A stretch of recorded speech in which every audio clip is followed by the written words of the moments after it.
You ready? Yeah. You ready? All right, hold on. Here we go.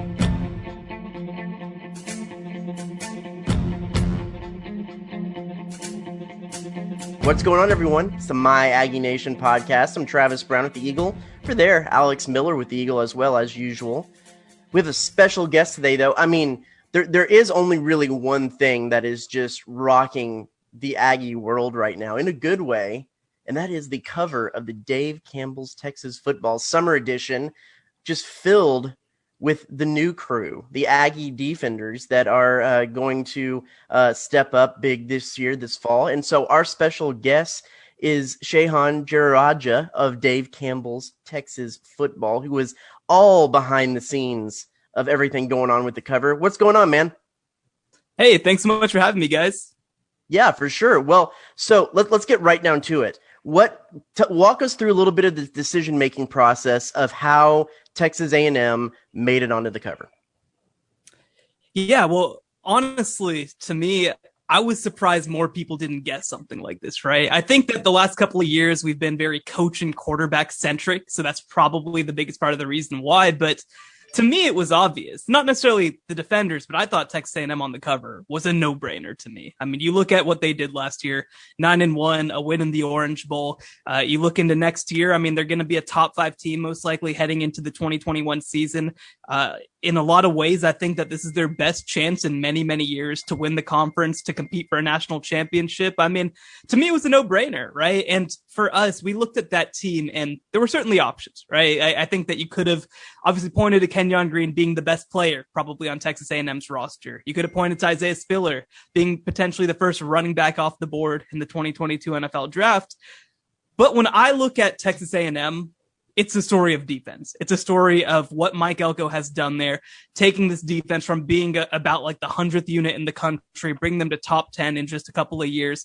And I think that now you look into 2022, I think that if Texas A&M is going to accomplish what we all, I think that they can accomplish, I think it's going to be because of that defense. And so for us, you know, the funny thing about it, right, when we were kind of going through this process and figuring out who we wanted to put on the cover, DeMarvin Leal, obviously, I think a no-brainer, right?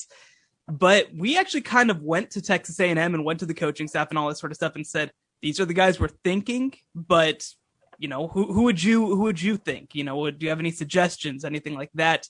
And Damani Richardson was definitely somebody that we had, but they also came to us with a couple of people. We wouldn't have put Michael Clemens on the cover just based off us, right? He's a contributor, but he's not one of the guys who we necessarily would have thought. And he ended up being kind of the star of the show in a lot of ways. So I think it worked out super great. I think that, to me, one line that I've said before on a couple of other podcasts and interviews is that I feel like this Texas A&M defense outside of DeMarvin Leal is a little bit of a faceless unit because everybody's so solid, right? I think that all 11 guys have a chance to play in the NFL, but other than Leal, there's not necessarily a first-team All-American. There's not necessarily one of those types of guys. To us, this was an opportunity to take some of those guys, pick out 4 guys who we're really high on, and feature them and kind of give those guys a face. Mm-hmm. So y'all put a lot of pictures. You had a little story talking about the behind-the-scenes of that photo shoot of it kind of all coming together. What were some of the key moments that stood out to you, and how do you describe to the A&M fans about how that photo shoot went? Because it sounds like there was some great inside access and you really got to see some of the personalities of some of these players. Yeah, that's the funny thing, right? I know that as fellow media members, you guys know that college sports access isn't always the best. And so that's one of the cool things about getting to do this magazine and getting to do these photo shoots is just the opportunity to spend a little bit of time around these kids. And I mean, it's so cool to kind of get to obviously be behind the scenes like that, but it's also really cool just to get to see these players in a natural environment, see them interacting with each other, have the opportunity to interact with these guys. That's one of my favorite parts about this whole process. And this was actually our first cover in several years that had multiple players on the cover. It's been a couple of years. We've had solo quarterbacks, we've had solo coaches, but I guess you're going back to 2014, the last time that we had multiple players on the cover. And that was still with a coach as well, not just players. And so for us, we got the opportunity to see, hey, you know, these guys ragging on each other, these guys having fun with it, these guys kind of showing their personality a little bit. You know, one of my favorite moments, and I mentioned it in that story that you mentioned on textfootball.com, is I was interviewing Michael Clemens, who's the big, ripped, scary screamer dude, right, on the cover of the magazine. And I was interviewing him, and DeMarvin Leal was doing his version of that yell, right? I mean, we had all these guys go through and do that process. And, I'm just asking some basic question about like, what do you feel like has changed in the last couple of years or something like that? And DeMarvin Leal screams, and Mike Clemens looks around, like, just is freaked out, like, what the hell is going on? Gets up, like, runs across the room because he's so, like, taken aback by all of that. And this is, again, one of the biggest dudes you'll ever meet in your life. But he's a very soft-spoken dude. I mean, he's such a cool guy to kind of get to interview. And, man, it's just those little moments, right, that you're always going to remember in a couple of years when you see them on the field this upcoming year. And just to take people through the process a little bit.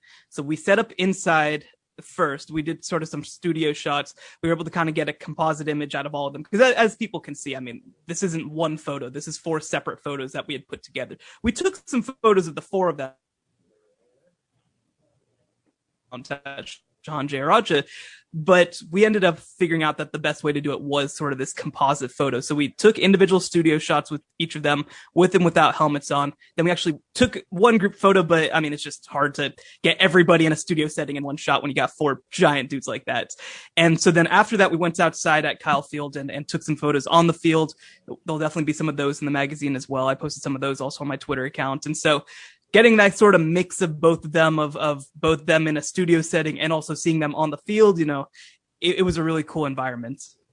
Yeah, for sure. Yeah, my question is, how hard is it to keep the secret of what what the cover's going to be? Because you unveil this on Friday. You didn't take those photos on Monday. This has been a long process. How difficult can it be to keep it a secret and not spill the beans to the wrong person? Well, I'll tell you what, it's real difficult. I'll take you back last year. I mean, my sister, SMU obviously was on the cover last year. My sister goes to SMU, right? The year before that with Texas, I have tons of friends, obviously, who went to Texas, and same deal with A&M, right? So many friends, so many people that I know have been through that.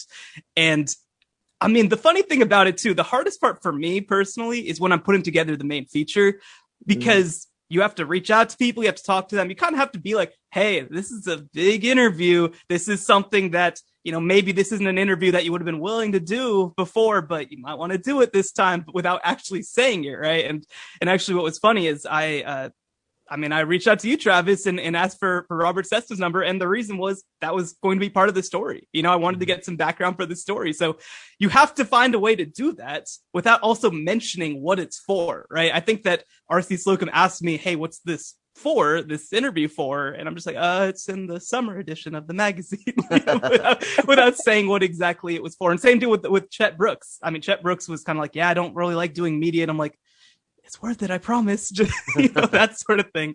And so it's tough. It's real tough. And I'll tell you what, too, we got, I want to say, our first real draft of the cover late April. And I think that anybody would agree with me that it's one of the coolest covers that we've ever put out, I think. I mean, it's one of my favorites for sure. And so not showing that to people is real tough, especially, you have your friends in the A&M community. I mean, obviously I've got guys like you guys who obviously I'm real close with, and it's tough. It's real tough, but that makes that day so much more fun when you finally get to put it out into the world, when you finally get to see people be excited about it and go and check in on how everybody's feeling. Yeah. So you mentioned it there. The great Eagle sports editor, Robert Cessna, you got him on the phone to ramble on to you for hours and hours on the history of A&M. What was his take, and what can people who like reading Seats around these parts get from his take in that story? Well, my perspective, right, when I reached out to you was, okay, I need to get some perspective. I need to understand kind of from somebody who's been here. The funniest thing was... He's been here since the Stone Age? Yes. He's been here since 1976, something like that. Maybe even a little before that. I think it was 1876, actually. Well, so I reached out to him, right? Because who knows A&M over history better than Robert Cessna right now, at least over the last 50 years, right? I mean, literally 50 years. And one of the first things he said to me is, well, I can give you some perspective, but I wasn't the primary sports writer the entire time. I don't know if I'm necessarily, if you maybe want to talk to the old sports writer who I guess is still around.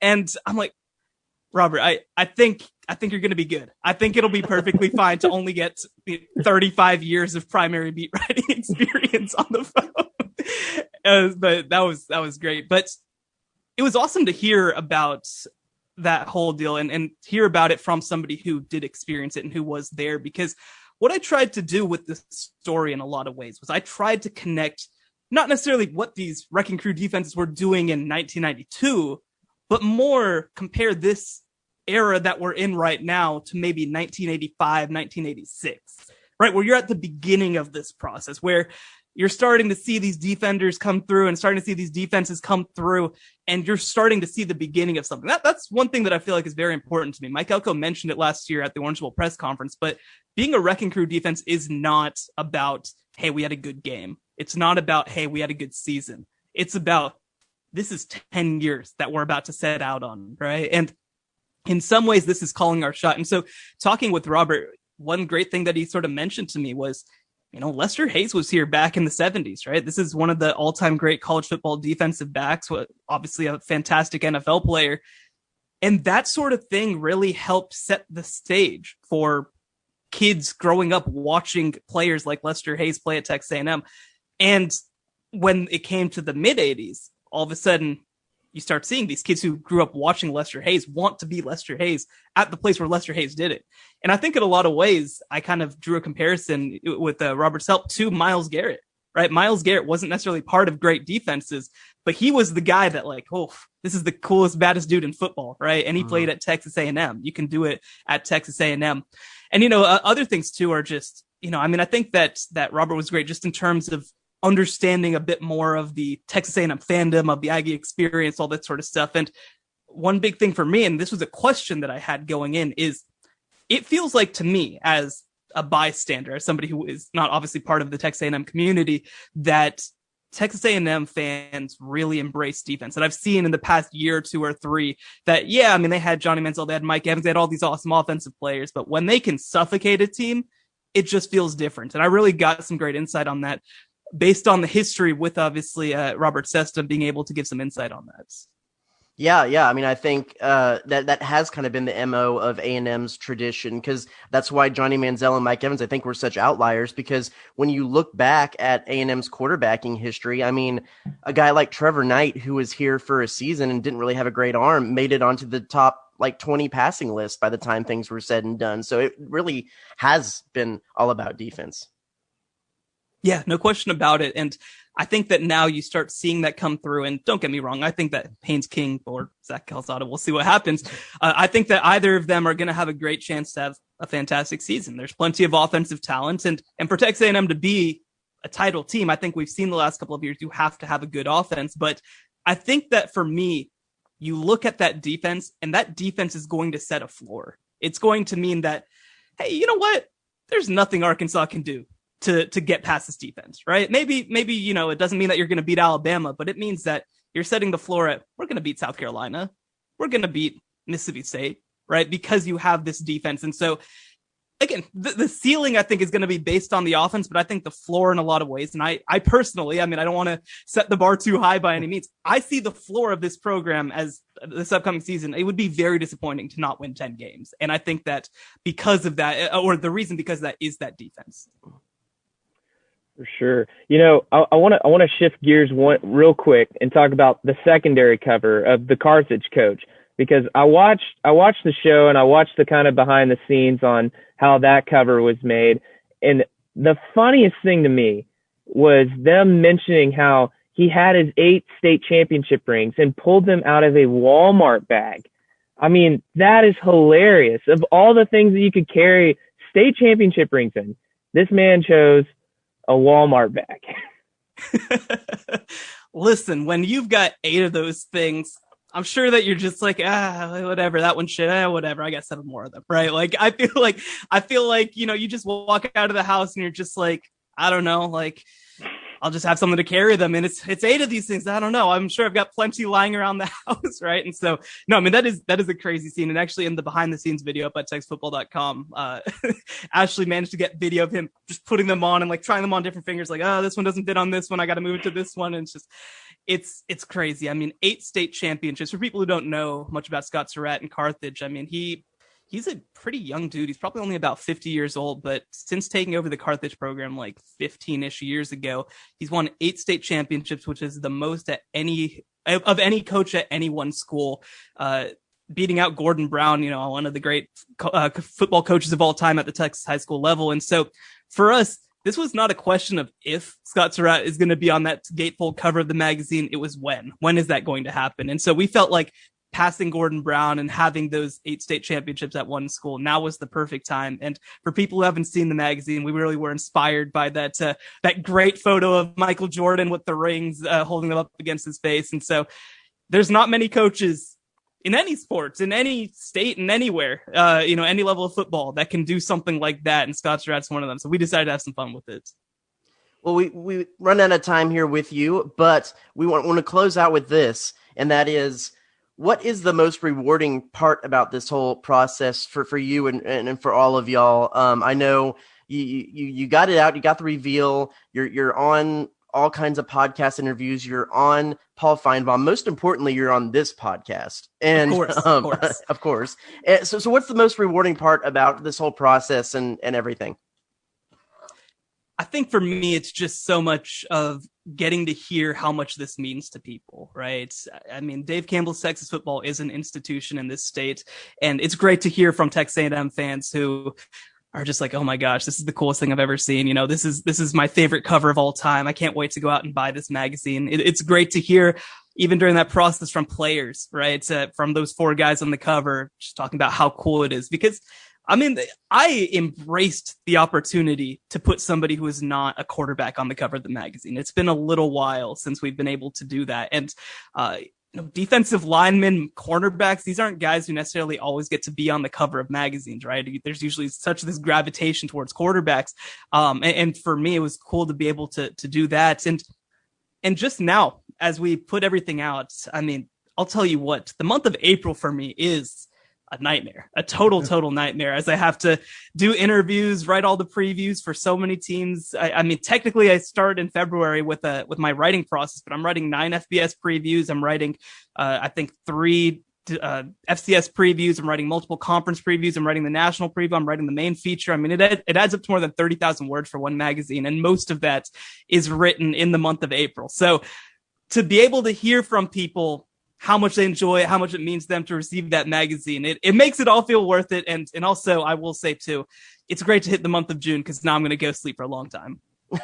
For sure, man, for sure. What's the best way people can get a hold of you, reach you, and see your work beyond just the magazine?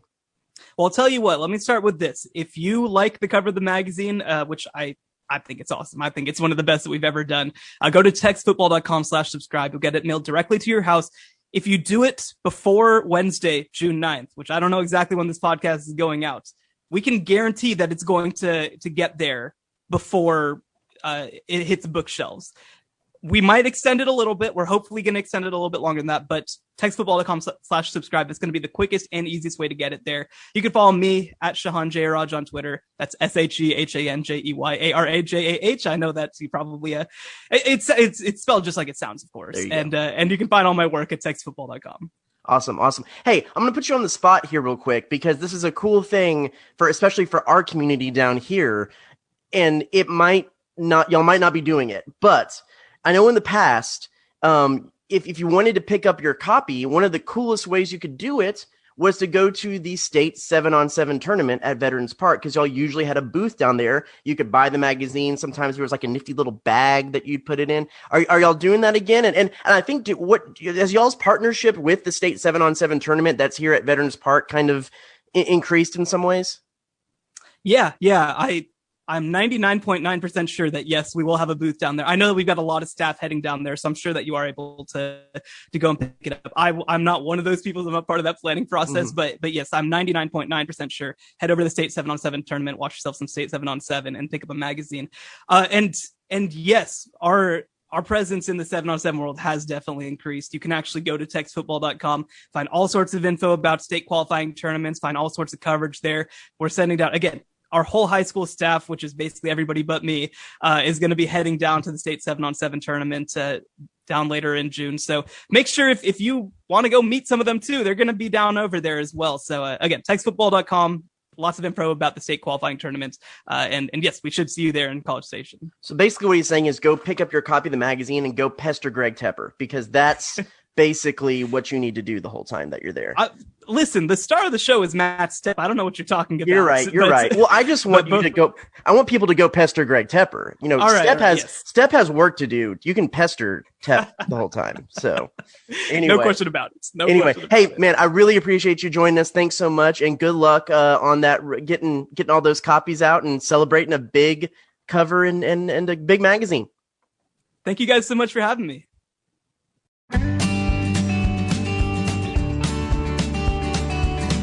And we're back with the My Aggie Nation podcast. Again, Zach Taylor and Alex Miller hanging out with you today. Sans Travis, he's on a beach somewhere getting sandy? Is that what it is?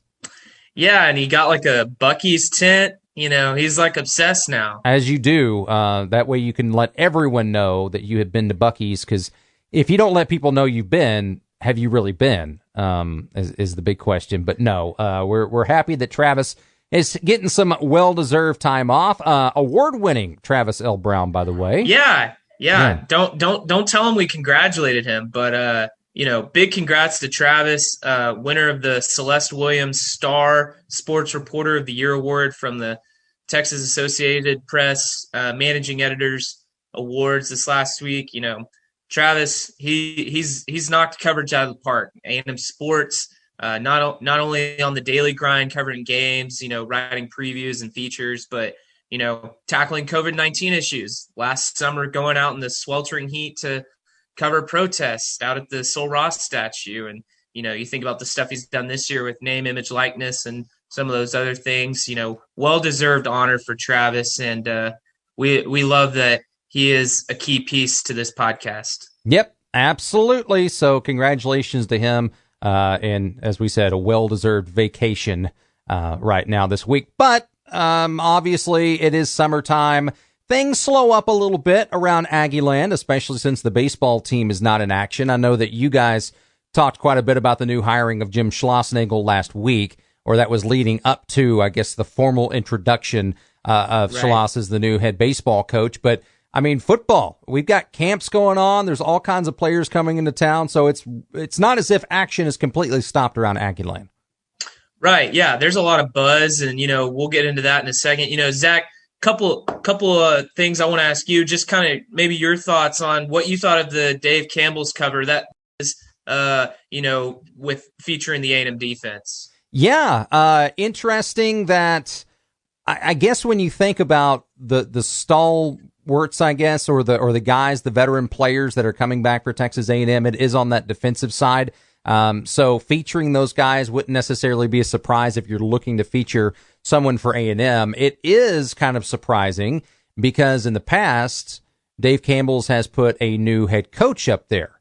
You had Tom Herman, you had Jimbo Fisher, but this year, even with Steve Sarkisian being the new hot name in Austin, they did not put Sark on the cover and instead decided to pick A&M's defense, which, look, the Aggies had a solid defense last year, but I don't know if it was one of those that everyone's saying, okay, well, the wrecking crew is back, or it doesn't seem like there's a lot of national pundits talking about A&M's defense. They focus a lot on what they might have lost, when you got Bobby Brown, Buddy Johnson, but A&M is going to have a pretty salty D, especially there on the defensive line. I think that's something that might have flown under some people's radars heading into the offseason, but obviously a lot of fanfare getting the cover of Dave Campbell, so now people are talking about that a little bit more. The expectations, I think, have been risen a little bit for the Aggie defense.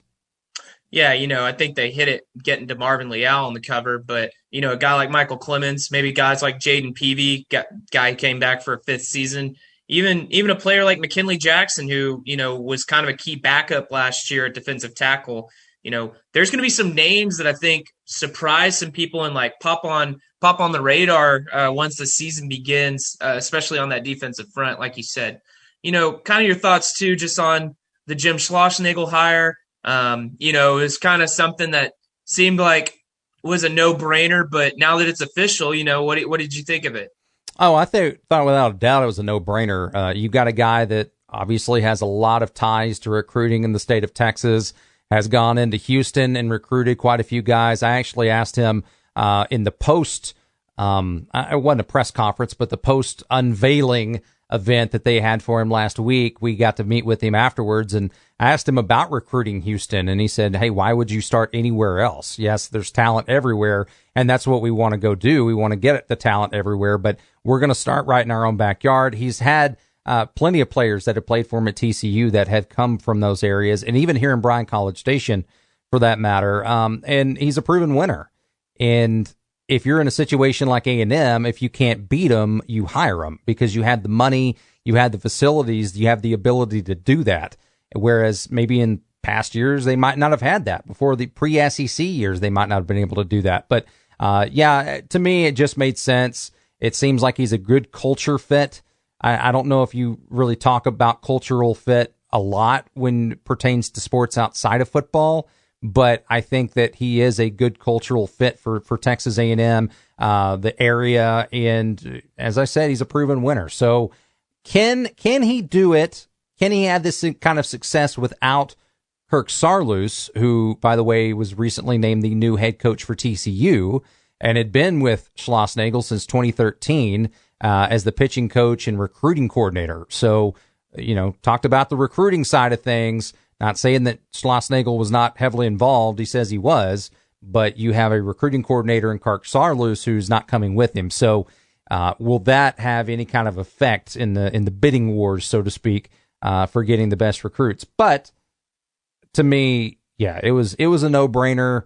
Rob Childress had plenty of years here at A&M, good years for that matter. But when you looked at the recruiting classes, when you looked at the results, I just don't think that the powers that be at A&M were satisfied or going to be satisfied with that. So, it'd be interesting to see how long the turnaround takes, but I think that was a good hire by A&M. For sure. Well, you mentioned recruiting. So moving along, speaking of recruiting, going back to football, though, recruiting's back open. That's kind of been one of the big storylines the month of June is the NCAA. They finally let up the dead period that had spanned over a year, and the floodgates have opened. It seems like every school is having super big camps. Prospects across the country are making their rounds, finally getting to meet coaches. Zach, I don't know how much you follow recruiting, but, how good is it for these guys, these incoming seniors that really missed out on a lot of the key months of recruiting their junior year to finally get a chance to go and showcase some of their skills in front of these coaches in person? Well, I'm kind of a novice when it comes to recruiting coverage. But you look at, say, if you're just going by rankings and the players nationally that 247, ESPN, all the different ones, Rivals, all the different ones that are ranking recruits, and you look at the teams that typically bring in the highest rated classes, it didn't change last year. It didn't move the needle a lot just because those guys weren't able to meet in person with coaches. It didn't mean that they weren't going to go to Ohio State or Alabama or Texas A&M or Texas. They still signed on the dotted line. So did not being able to meet recruits in person, did that affect recruiting a lot? The process by which they went by the process that they went through the recruiting process, did that changed quite a bit. But overall, it really didn't change the outcome that much. And, yes, I know coaches love to meet these players. They want to get a sense and a feel for people that they could not get over Zoom or phone calls or things of that sort. Recruits want to come in. They want to check out the facilities. They want to know more about the program. But in today's day and age, there's so many different venues and avenues and different ways to be able to do that. I'm kind of the mindset that, yes, is it a big deal? It is, but maybe not as big as some people make it out to be. And I'm sure there are plenty of coaches, plenty of players that would disagree with me on that, and that's fine. But I just feel like in the grand scheme of things, guys will go to a university. They don't have to make a visit in person. And I don't know if it would have swayed a lot of people, especially in this last recruiting class, if it would have swayed a lot of guys. I don't know. You might think differently. What do you think? Yeah, what we know about Jimbo Fisher, he's a big recruiting guy. He loves recruiting. He loves bringing guys in. He loves building those relationships. He talks about recruiting a lot. He talks about how he does it year round. I'm sure that for him, he was chomping at the bit to get some of those guys there in person, meet them face to face, and try and pitch to them whatever goes on in those meetings. But yeah, I think what we've seen from social media, at least, I follow recruiting loosely through social media, but A&M seems to have gotten some big name guys on campus already, and we'll see how that helps or hurts A&M and other schools. But it's been interesting to see some of these highly rated prospects make their way to campus and post some stuff already. A guy like Bobby Taylor too, who's committed to A&M, seems like he's coming up the College Station quite a bit. He's on social media a lot, talking and tweeting at other prospects and recruits, and so I am curious how that changes things. I guess we'll see in December when they sign whether or not it really makes a difference or not.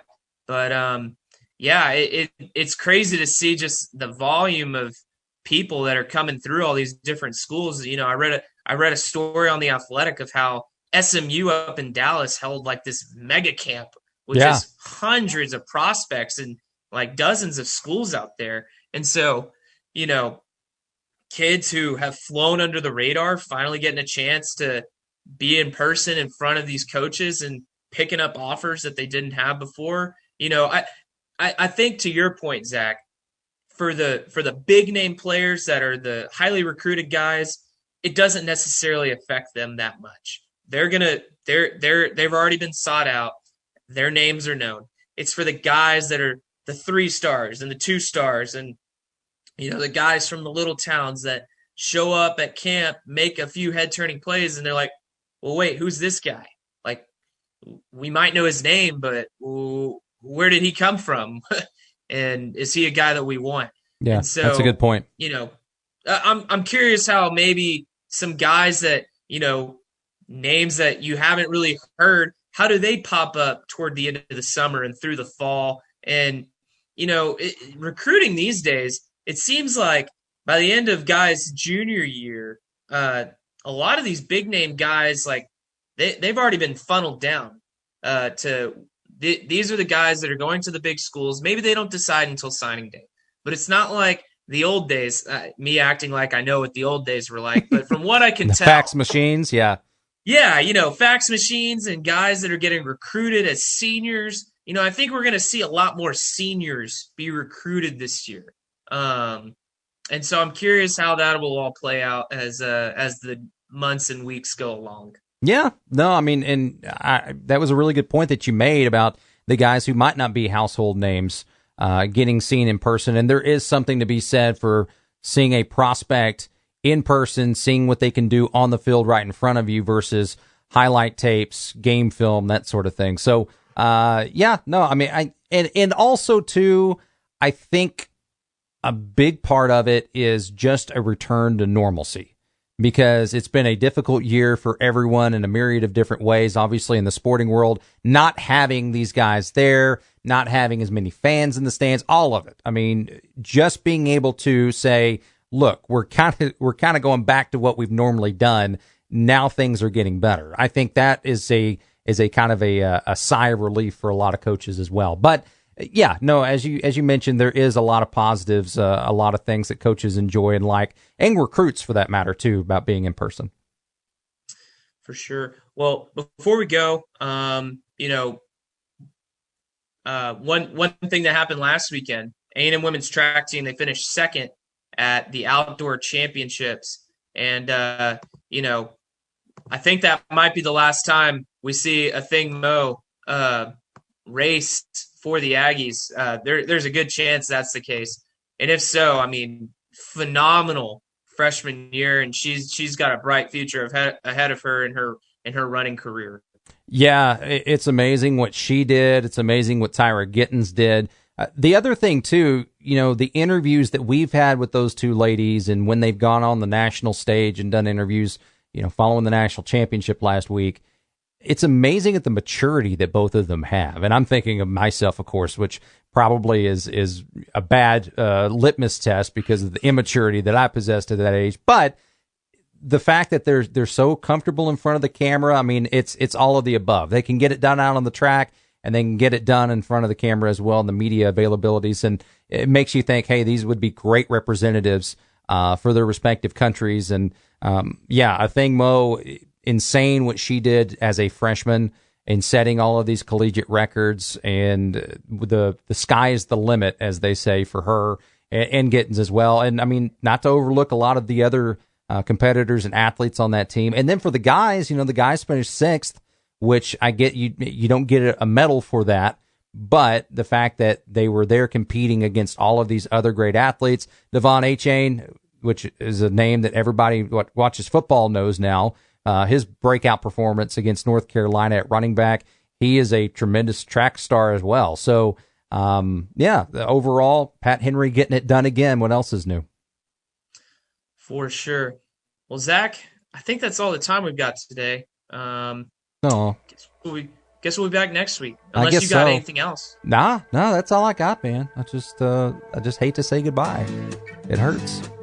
It's not goodbye. It's see you later. Oh, that's right. There you go. All right. Thanks again, everyone, tuning in this week's episode of the My Aggie Nation podcast. For Zach Taylor, I'm Alex Miller. It seems like every day, everything just has a way to burst at the seams. But if we don't watch what we're doing, our hearts will get ruined by silly things. Good love ain't easy, girl, we know that's true. And if we wanna keep it, we gotta watch everything that we do, yeah. Don't wanna make sure, my baby, make sure you're sticking with me. Don't wanna make sure that we'll be